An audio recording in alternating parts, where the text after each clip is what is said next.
जोहार दोस्तों, आप शायद मुझे नहीं जानते, जानोगे भी कैसे?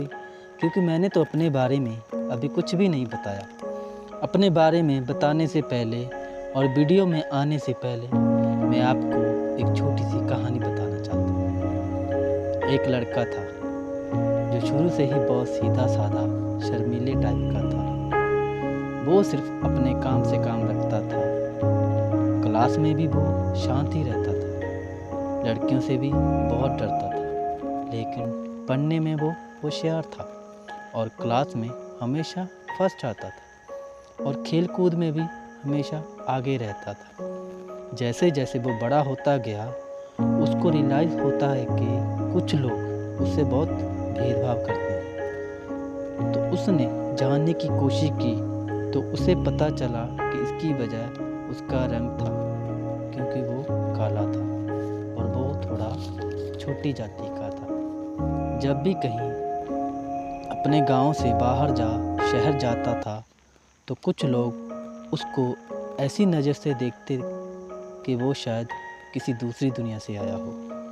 यही बात उसके दिमाग में बैठ गई और वो खुद से ही नफ़रत करने लगा। उसको लगा कि शायद उसने कोई पाप कर दिया काला जन्म लेके, और वो सारा दोष अपनी माँ को देता था कि तुमने मुझे काला क्यों पैदा किया। धीरे धीरे उसका कॉन्फिडेंस गिरता गया और कॉन्फिडेंस इस हद तक गिर गया कि उसको लगा कि वो अब ज़िंदगी में कुछ भी नहीं कर सकता। जब भी कुछ करता था तो उसका कालापन बीच में आके उसका कॉन्फिडेंस तोड़ देता था। फिर वो थोड़ा मायूस रहने लगा और बुरी संगत में फंस गया और दारू पीना शुरू कर दिया। फिर सभी की नज़रों से गिर गया। पहले तो उसके घर वालों को लगा कि शायद ये लड़का हमारी गरीबी ख़त्म करेगा, पर उनको क्या पता था कि ये एक बेबड़ा बन जाएगा।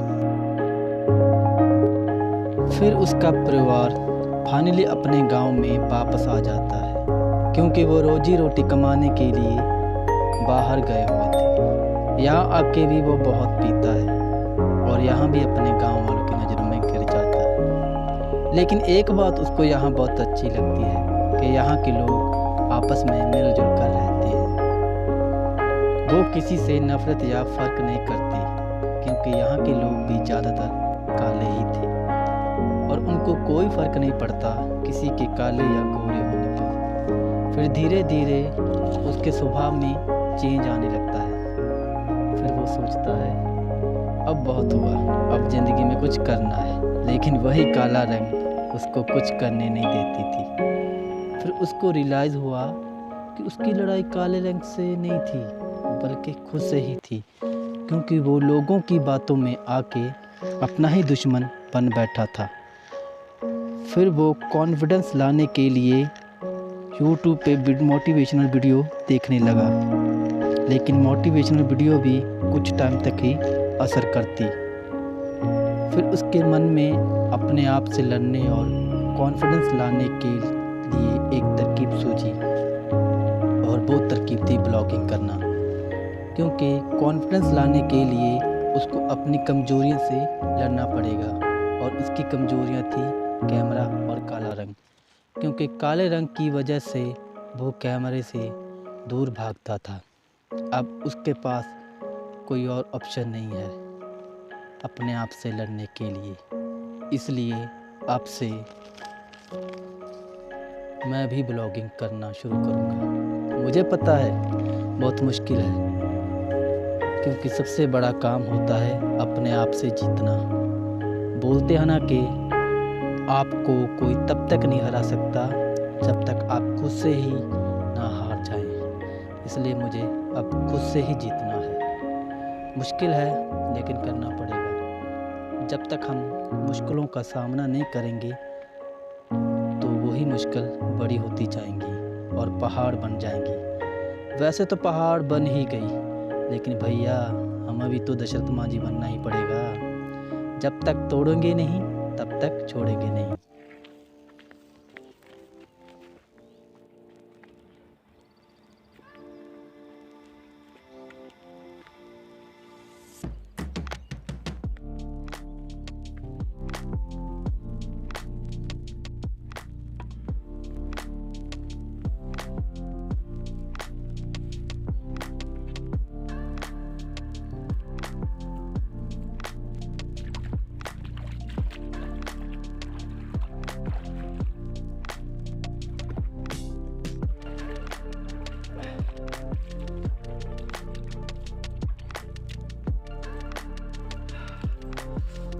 सुबह सुबह का टाइम है, बहुत ठंड है भाई, पानी बहुत ठंडा है।